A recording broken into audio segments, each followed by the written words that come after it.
The Gospel of Luke 12:35-38 is a powerful call to constant vigilance and readiness, using the image of servants awaiting their master's return from a wedding.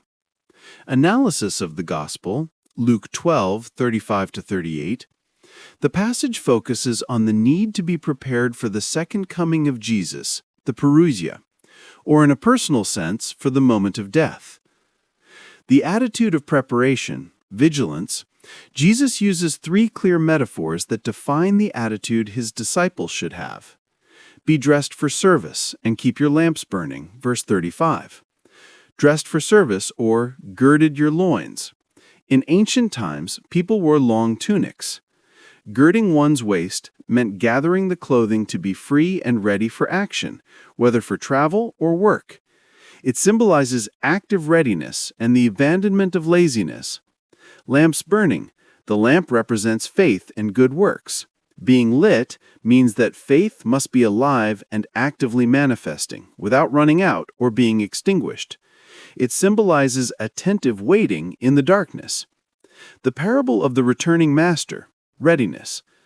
The master is compared to a lord who has gone to a wedding, and whose exact time of return is unknown. Awaiting the master's return from the wedding, verse 36. The wedding is a common image in the Bible for the kingdom of God and the definitive union of Christ with his church. The wait is not passive, but a state of alert to open for him as soon as he comes and knocks. The ideal servant is one who is awake and ready for service at any moment. The unexpected hour, verse 38. Jesus mentions midnight or dawn, the second or third watch of the night. This underscores the uncertainty of the moment and the need to be constant in vigilance, not just for a while.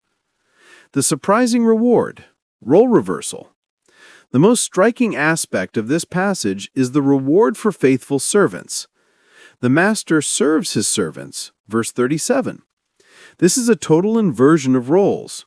Instead of the servant serving the master upon his return, the master will gird himself, put on a servant's apron, have them recline at the table, and he himself will come and wait on them.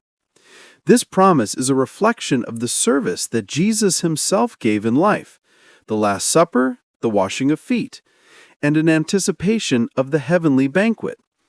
The reward for faithfulness is not just entering the kingdom, but being honored and served by the King himself. It is a gesture of love and profound intimacy. Conclusion. The central message is that the life of the believer must be a permanent vigil.